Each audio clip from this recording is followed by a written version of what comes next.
में कहीं पे भी कचरा ना मिले, नालियाँ भरी हुई ना मिले, आवारा पशु सड़क पे घूमते हुए ना मिले। अशोक नगर की रोड कौन से ठेकेदार ने कब बनाई और ये कितने साल चली और इसकी लागत क्या है? अगर इसे 50-60 साल बाद भी अगर हमारी ये स्थिति है, हालात नहीं बदलेंगे तो हम कहाँ गिरे? देवाली से पानी की समस्या को दूर करूंगा। तब तक देवाली गांव में किसी के भी घर की एक गिलास पानी नहीं मिलेगा। 100% आपको जो वादा कर रहा हूँ, वहाँ के निवासियों से जो वादा कर रहा हूँ और उदयपुर के निवासियों से जो वादा कर रहा हूँ, उसको मैं 100% करा हूँ। यार ये देखो 3 बार सफाई कराई देगा, थानों 3 बार काम कराएगा। और हमारे उदयपुर के बहुत सारे लोग ऐसे हैं जो खुद का घर तो साफ रखते हैं, पर उनमें उदयपुर को साफ रखने की उनकी इच्छा नहीं होती। क्या आप गंदगी करोगे, अगर सीवरेज का पानी जाएगा या कुछ भी जाएगा, तो आप उनका लाइसेंस निरस्त करो। आप हमेशा जिसका घर बना है वही दोषी क्यों? जिस अधिकारी ने बनने दिया वो दोषी क्यों नहीं? उन्हें कम से कम कुछ निर्माण करने का स्वीकृति उन्हें प्रदान करनी चाहिए। नमस्ते, हमारे दर्शकों को बहुत बहुत नमस्कार। आज हम ऐसे शख्स के साथ बैठे हैं जिनका मधुर व्यवहार, मधुर वाणी, सभी से मिलजुल कर रहना, हर कार्यकर्ता को महत्व देना, जो पहले भी पार्षद रह चुके हैं, इनकी प्रशासनिक क्षमता, प्रशासनिक अनुभव है। अतुल जी ऐसे शख्स हैं, छोटा से छोटा कार्यक्रम हो तो कार्यकर्ता को पहले याद करते हैं। कोई भी कार्यकर्ता उससे पहले याद करते हैं। आधी रात में किसी का फोन आता है, भाई साहब ये काम है, तो उसी से उनके साथ चल देते हैं, फोन पर काम करते हैं। ऐसे शख्स से हम बात कर रहे हैं कि नगर निगम चुनाव की रणनीति हो चुकी है। भाई साहब, महापौर पद के प्रत्याशी की वोटिंग निकल चुकी है और जितने उम्मीदवार दावेदार हैं सबके बाद जनरल आ चुके हैं। ये कैसे हुआ, क्या हुआ, इसके घर में हम नहीं जाना चाहेंगे। कुछ सवाल हैं। शहर के अंदर एक आपका नाम है, नाम जैसे महापौर चुनाव की घोषणा होती है सबके दिमाग में ध्यान में नाम आता है, या तुम चंडाले अभी इस चीज के दावेदार होंगे। सबसे पहले तो नमस्कार और बहुत बहुत प्रणाम आपको और आपके कलर्स चैनल को भी मैं बहुत धन्यवाद देता हूं कि मुझ जैसे भारतीय जनता पार्टी के एक छोटे से कार्यकर्ता को आपने इस लायक समझा कि आज आप मेरा साक्षात और मैं मेरे भाई कैमरामैन को बहुत बहुत धन्यवाद देता हूँ कि आप यहाँ पर पधारे और आपके उज्जवल भविष्य की कामना भी करता हूँ। धन्यवाद। अभी आपने एक साथ बहुत सारे सवाल की लाइन में आपने दे दिए। सर्वप्रथम तो मैं भारतीय जनता पार्टी का धन्यवाद करता हूँ। मेरे साथ काम करने वाले जितने भी भारतीय जनता पार्टी के वरिष्ठ कार्यकर्ता हैं, मेरे साथ जो मेरे हम उम्र के कार्यकर्ता हैं या मुझसे जो छोटे कार्यकर्ता हैं, उम्र में कोई कार्यकर्ता को छोटा बड़ा नहीं होता, पर उम्र में मैं उन सबका भी बहुत बहुत धन्यवाद देता हूं कि मुझे यहाँ तक पहुँचाने में सर्वप्रथम तो भारतीय जनता पार्टी का और उसके बाद उन सबका आशीर्वाद और उनका साथ स्नेह मुझे मिला और आज मैं इस मुकाम पर पहुंचे हैं। मुकाम हासिल करना बाकी है पर हाँ, मैं इतने सारे दिन उदयपुर में मुझे जानने लगे, उसके लिए मैं पार्टी संगठन को और इसको बहुत धन्यवाद देता हूँ। फिर अभी आपने एक प्रश्न मुझसे ये किया कि जनरल का महापौर और बहुत ही जनरल की गोटियाँ खुली है, तो तंजील साहब मैं एक निवेदन करना चाहता हूँ कि मैं भारतीय जनता पार्टी का एक सक्रिय कार्यकर्ता हूँ, प्राथमिक सदस्य हूँ और जब मैं 5वीं 6ठी क्लास में पढ़ता था तब पंचायत नोरा में संघ शाखा लगती थी, तो पंचायत नोरे शाखा में भी जाया करता था। और जब कुछ समझने लगा 8वीं क्लास से आदरणीय गुलाब जी भाई साहब को मैं फॉलो कर रहा हूँ, या आप ये कहें कि मैं उन्हें अपना गुरु मानता हूँ। तो मैंने उनसे हमेशा एक ही चीज़ सीखी है कि सबसे पहले है पार्टी, उसके बाद है व्यक्ति।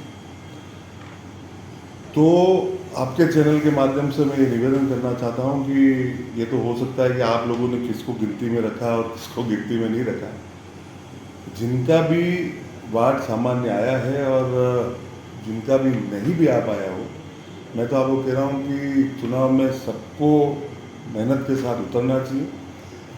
भारतीय जनता पार्टी के ज़्यादा से ज़्यादा कैसे पार्षद जीत कर उदयपुर नगर निगम में जाए। 7वां वोट बनाए।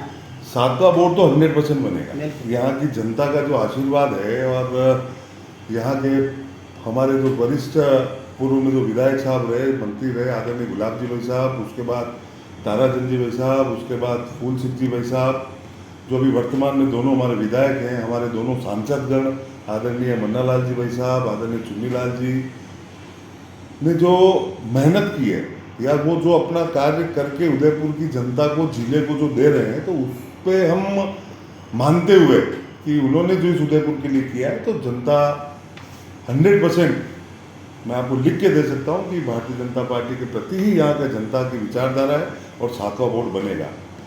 अब महापौर कौन बनेगा ये हमारे यहाँ कोई व्यक्ति तय नहीं करता, यहाँ पर तय करती है यहाँ की संगठन और उसकी पूरी संरचना। वो जिसको तय करेंगे वो उदयपुर का महापौर बनेगा। और मैं व्यक्तिगत रूप से मैं मेरी बात करूँ तो मेरे लिए संगठन सर्वोपरि है, संगठन का आदेश सर्वोपरि है।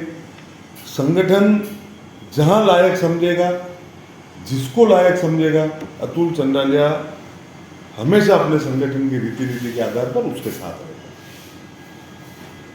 ये तो आपने संगठन के समर्पित होने की बात कही है। पार्षद के टिकट भी बंटने बाकी है अभी, उसमें फर्स्ट नाम अपना आता है।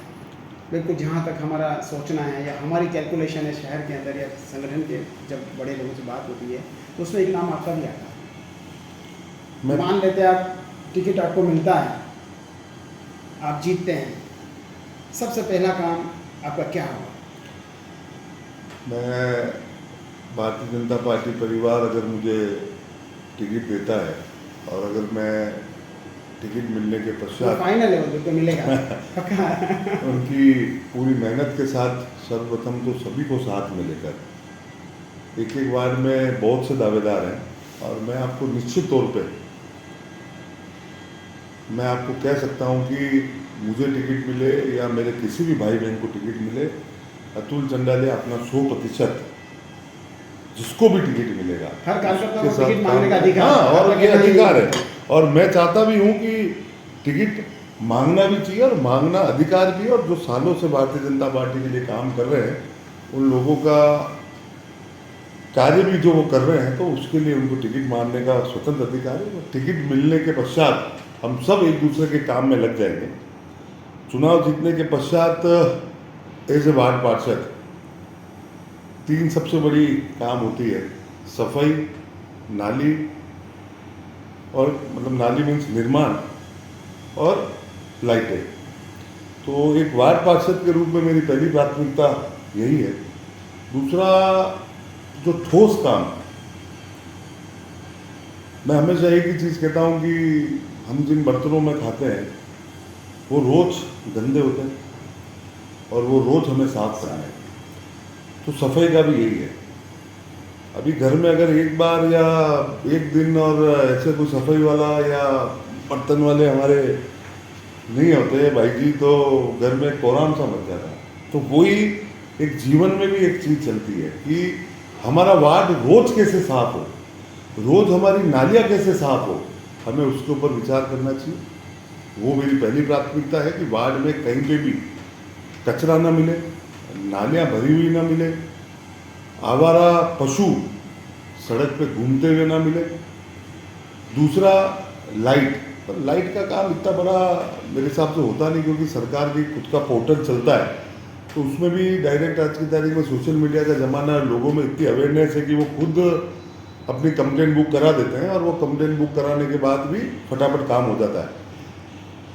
और अगर कहीं नहीं हो पाएगा तो मैं पूरी कोशिश के साथ उतरूँगा। पर मैं ये चाहता हूँ कि अगर निर्माण का कोई काम हो जिससे पूरे वार्ड वासियों को, जैसे कि नगर निगम के द्वारा अगर कोई पार्क बनाया जाए, हमारे विधायक फूल जी हैं और फूल जी भाई साहब तो प्रसिद्ध ही अपने काम के लिए और अपनी दौड़ भाग के लिए, तो उनसे भी विधायक मत से अगर कुछ लाना है तो वो कर सकते हैं। मेरे जो वार्ड अभी जहाँ मैं रह रहा हूँ उससे एग्जिस्टिंग जो आयर नदी है, वहाँ के किनारे एक पार्क बना हुआ है। मैं आपको कह सकता हूँ बड़े गर्व के साथ कि वहाँ के लोगों ने रिवर फ्रंट नाम से वहाँ एक पार्क बनाया है। आदरणीय फूल जी का भी उसके अंदर बहुत बड़ा योगदान रहा और वहाँ की जनता ने भी चंदा इकट्ठा करके उसमें काम किया। कहने मतलब एक बार आप जाके उस पार्क को देखना, बिल्कुल मैं आपको कह सकता हूँ कि उदयपुर में ऐसा पार्क आपको नहीं मिलेगा। आपको साथ लेके चलेंगे। बिल्कुल। और इसी तर्ज पे मेरे वार्ड में जो भी निर्माण के काम अगर कोई जनता मुझे बताती है या मुझे लगता है तो वो काम कराने की मैं पूरी कोशिश करूँगा। एक जब पार्षद मेरी ये प्राथमिकता है। ये तो रही आपके वार्ड की बात। आगे पार्टी अगर आपको मौका देती है महापौर बनाने का, तो सबसे बड़ी समस्या उदयपुर की क्या है, तो इसका ही समाधान क्या है? मुझे लगता है कि आज की तारीख में उदयपुर की दो समस्या है, जो वो है तो सफाई, और दूसरा जिस हिसाब से हमारी पॉपुलेशन बढ़ती जा रही है, जिन हिसाब से लोगों की आर्थिक उसके उनके अंदर जो मतलब आदमी की नौकरी पेशा आदमी भी अभी 2 व्हीलर छोड़ के 4 व्हीलर पे आ गया, एक एक घर में 2-2 4-4 गाड़ी हो गई। उसका कारण ये है कि ये आदमी की एक मूलभूत ज़रूरत में हो गया, क्योंकि अब आदमी को मतलब एक जगह से दूसरी जगह जाना है तो वो कन्वेंस के रूप में अपने साधन करता है, और अब लोगों में आर्थिक रूप से भी कहीं ना कहीं उनके अंदर संपन्नता ज़्यादा आई है, तो हर व्यक्ति इन सारी चीज़ों का उपयोग करता है। तो एक यातायात, तो यातायात मतलब सफाई का तो ऐसा है कि इंदौर की तर्ज पे हम 3 बार नहीं तो कम से कम 2 बार हम सफाई करें। अभी मैंने पूर्व में एक इंटरव्यू में कहीं कहा था कि मैं चाहता हूं कि इंदौर की तर्ज पे 3 बार सफाई हो। तो हमारे साथी ने कहीं कहीं मेरा इंटरव्यू सुना होगा, तो उन्होंने कई लोगों के बीच में कहा भी कि यार ये देखो 3-3 बार सफाई कराई देगा, थानों 3-3 बार काम कराएगा। तो मेरे बड़े भाई को भी एक निवेदन है कि पारी के अंदर काम होता है और एक ही व्यक्ति तीनों टाइम काम नहीं करेगा। उनके समय ड्यूटी के फिक्स होते हैं। सवेरे जो सफाई करेगा वो शाम को नहीं करेगा, जो शाम को करेगा वो वापस उसी शाम को नहीं अगले दिन सवेरे करेगा।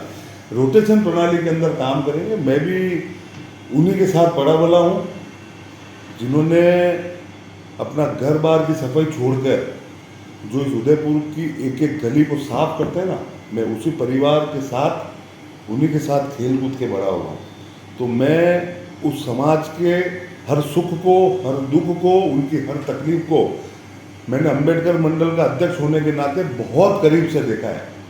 उनकी जो समस्या है वो भी मैंने बहुत करीब से देखी है। इसलिए रोटेशन प्रणाली के द्वारा कैसे कर्मचारियों को अच्छी तरीके से उनका भी ध्यान में रखते हुए इस उदयपुर को हम कैसे साफ बना सकें, दूसरा जनता में हम किस तरीके से सफाई के प्रति अवेयरनेस ला सकें। आज कचरा पात्र की जो स्थिति मैं कहीं देखता हूँ कि छोटे से छोटे परिवार का आदमी होता है ना, वो तो अपने घर की सफाई करने के बाद वो थैली को कर वो इंतजार करता है कि मैं 1 घंटे बाद भी अगर ऑटो आएगा तो डाल दूंगा। और हमारे उदयपुर के बहुत सारे लोग ऐसे हैं जो खुद का घर तो साफ रखते हैं पर उनमें उदयपुर को साफ रखने की उनकी इच्छा नहीं होती।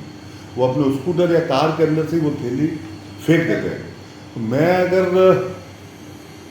मतलब किसी बड़े पद पे अगर मैं पहुंचता हूँ और मेरा पार्टी संगठन इस लायक समझता है, तो सबसे पहले तो मैं उस कचरा का जो जगह बना रखी है, मैं वहाँ एक कैमरा लगा के और एक नगर निगम का एक पोर्टल जरूर बनाऊंगा, जो टोटल आप जितने भी प्रिंट मीडिया वाले हैं और जितने भी हमारे ऑफिशियल इन्फ्लुएंसर हैं उन सबसे भी वो अटैच रहेगा और उनका एक फोटो उनके ऊपर आएगा कि आज इस जगह हमारा ये भाई या हमारी ये बहन इन्होंने यहाँ पे कचरा डाला और ये हमारे उदयपुर को साफ रखने में इनका कोई योगदान नहीं है।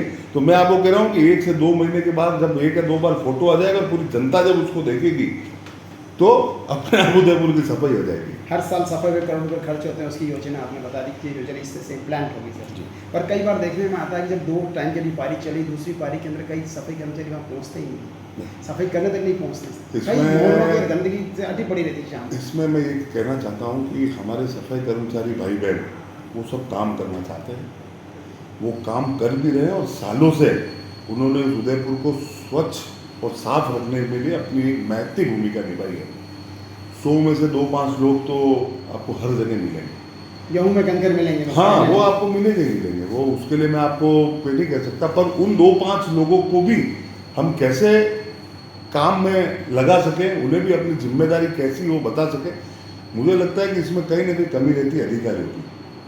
अगर स्वास्थ्य समिति के अध्यक्ष जी अपना पूरा समय सफाई नहीं देते हैं, पर उदयपुर इतना बड़ा है कि एक व्यक्ति का इन सारी जगह पे पहुंचना या उसका निरीक्षण करना बहुत मुश्किल होता है। तो सफाई अधिकारी, हेल्थ ऑफिसर, वहाँ के जमादार साहब, वहाँ के इंस्पेक्टर साहब और वहाँ के बीट अधिकारी, इनकी कहीं ना कहीं एक जिम्मेदारी निश्चित करनी पड़ेगी। मैं आपको स्वयं कह रहा हूँ कि उसकी जिम्मेदारी निश्चित करनी पड़ेगी और हर महीने स्वास्थ्य समिति की बैठक, मैं जो हमारे स्वास्थ्य समिति के जो भी अध्यक्ष होंगे वो, प्लस उनके रिलेटेड जो भी स्वास्थ्य समिति के अधिकारी हैं उनके साथ बैठकर हर एक महीने में अगर रिव्यू बैठक होगी तो मैं आपको कह सकता हूं कि ये जो तकलीफ है ये बहुत जल्दी दूर हो जाएगी। और मैं सरकार से भी, आदरणीय हमारे मुख्यमंत्री भजनलाल जी शर्मा ने 2.5 साल में इतना काम किया है, मैं उन्हें भी हाथ जोड़ के निवेदन करता हूँ कि जो भर्तियाँ किसी कारण से रुक गई है वो भर्तियाँ भी जल्द से जल्द की जाए, ताकि पूरे राजस्थान में हमारे कर्मचारी भाइयों को काम भी मिलेगा और स्वच्छता में वो अपना योगदान भी दे सकेंगे। क्योंकि उदयपुर की क्षेत्रफल की दृष्टि से इतना फैलाव है और कर्मचारी हमारे पास कम है, तो उसकी वजह से भी बहुत जगह ये तकलीफ होती है। सर जी, सर भजनलाल जी का जैसे आपने नाम लिया है, अभी अभी आपके वन मंत्री संजय जी शर्मा, उनको धरने पर बैठना पड़ा भर्ती कराने के लिए, 3 घंटे तक धरने पर बैठे रहे, उसके बाद उसकी 5-7 आदमी की भर्ती हुई। तो सत्ता और संगठन के अंदर सर और ये ब्यूरोक्रेट्स जो इस चीज़ को मानने को तैयार नहीं है, मंत्री की बात मानने को तैयार नहीं, जैसे सर ये क्या चल क्या रहा है? ये मीडिया के द्वारा फैलाया गया एक भ्रम है। आप कहना है हमारे एक मंत्री अपने अपने मंत्रालय को लेकर रात दिन प्रयास कर रहे हैं और अपनी मेहनत की पराकाष्ठा के साथ इस राजस्थान को उन्नति की ओर लेके जा रहे हैं। और मैं आदरणीय हमारे मुख्यमंत्री जी के साथ तो हमने काम किया संगठन में, हमने तो उनको स्कूटर में भी देखा है और एक राजस्थान, उदयपुर ही नहीं, राजस्थान के एक कार्यकर्ता को वो नाम से जानते होंगे। मैं आपकी जो कार्य क्षमता है और उनको काम करने का जो सिस्टम है, हम उनसे भली बात ही परिचित है।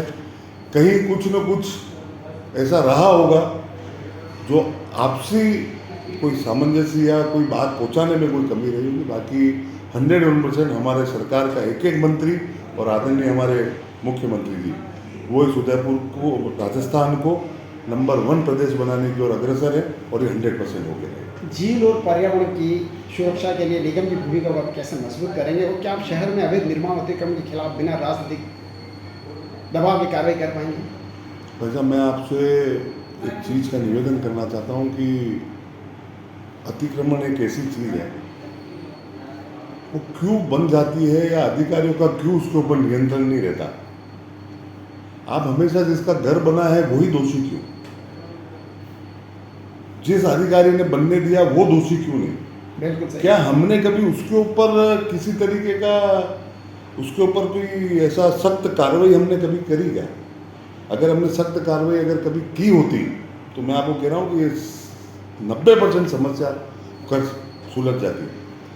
मैं दूसरा आपसे निवेदन करना चाहता हूँ कि बाहर के आप एरिया छोड़ दो, ये जो हमारे सिटी के अंदर की जो बसावट है, खास करके हमारे झीलों के आसपास हमारा जो परिवार, वो लगभग 100 साल से 70, 80 साल से वहाँ निवास कर रहा है। आज की तारीख में व्यापार को लेकर, नौकरी को लेकर जिस हिसाब से प्रतिस्पर्धा है, तो बहुत सारे लोग वहाँ ऐसे निवास करते हैं जो बहुत मुश्किल से अपना गुजर बसर कर सकते हैं।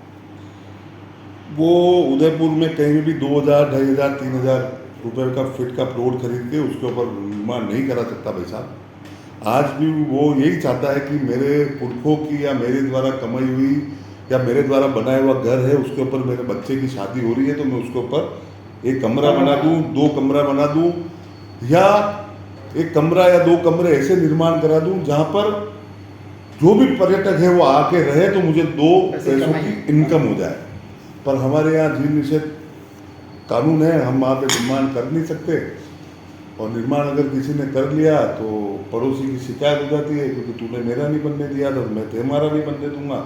तो उस हिसाब से वो करके, पर मैं सरकार से और नगर निगम से, यहाँ के आयुक्त साहब से एक निवेदन करना चाहता हूँ कि कड़ी शर्तों के साथ, आप मेरी बात सुनना कि मैं क्या शब्द यूज में ले रहा हूँ, कड़ी शर्तों के साथ, सही नक्शे के साथ उन्हें कम से कम कुछ निर्माण करने का स्वीकृति उन्हें प्रदान करनी चाहिए।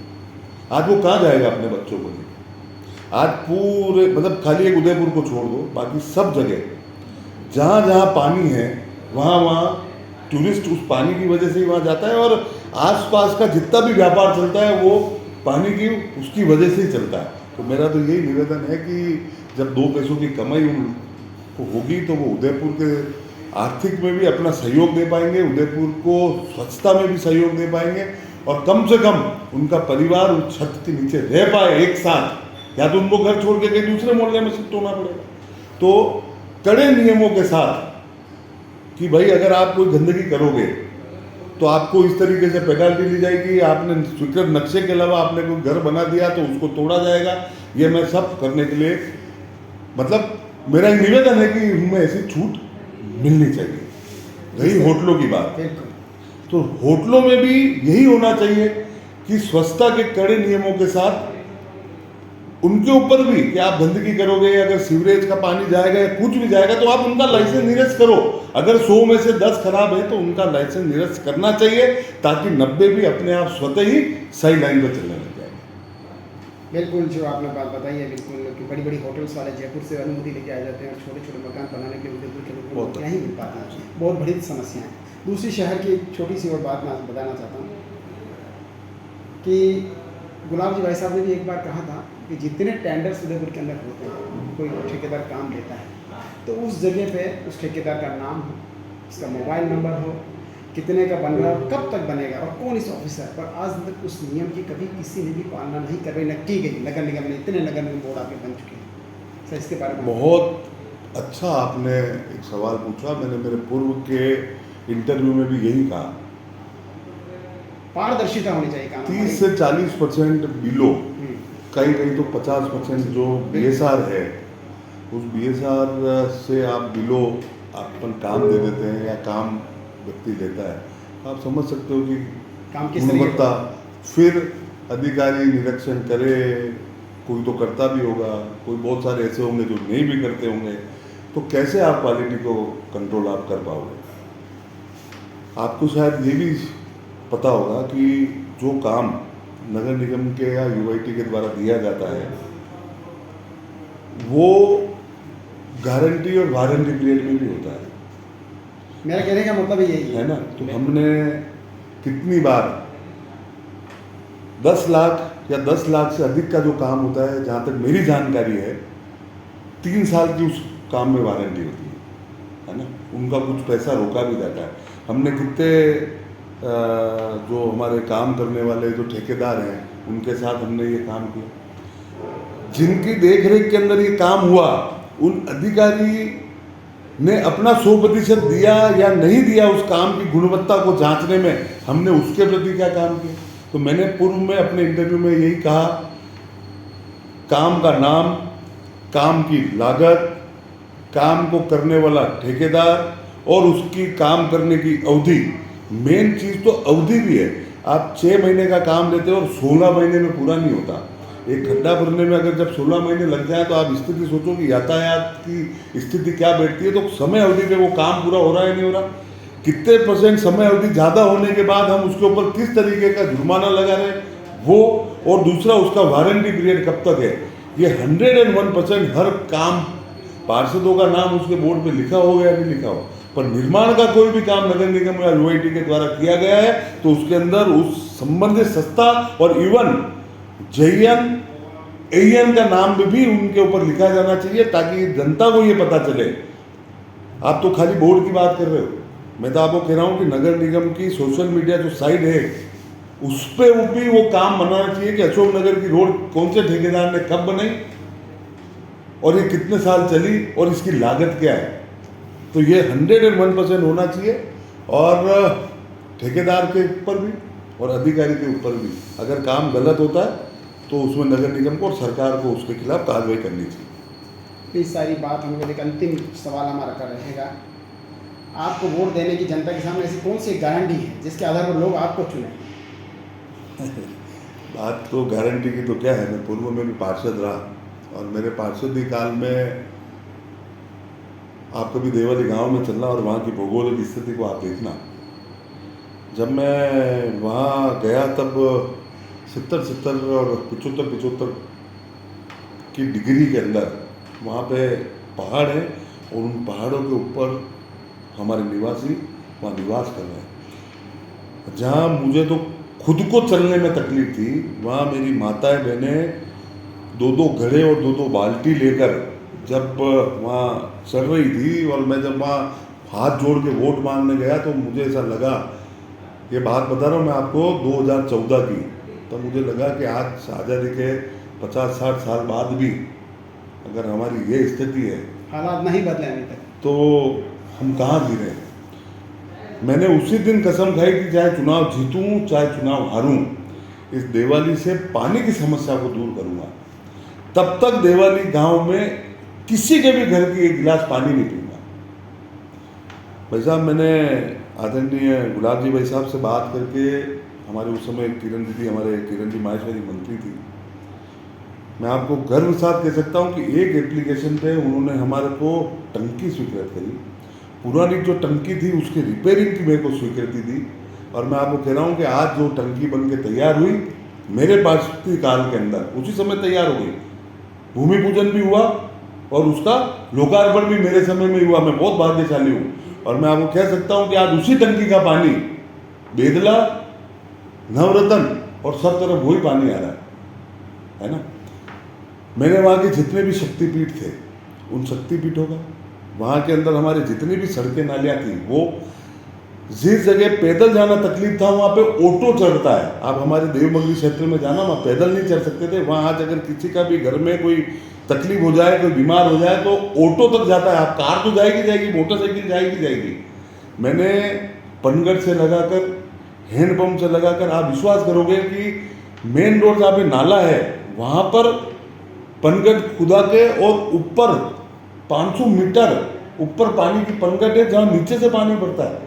ये सब वहाँ के निवासियों का, और मैं जो कार्य कर सकता था उसके बूते पर मैंने काम करने की कोशिश की। कहने का मतलब ये था कि मैं अपनी पूरी मेहनत के साथ, पूरी ईमानदारी के साथ, पूरी निष्ठा के साथ, मेरे को अगर कोई काम दिया जाता है तो मैं अपने फर्ज को पूरा निभाऊंगा।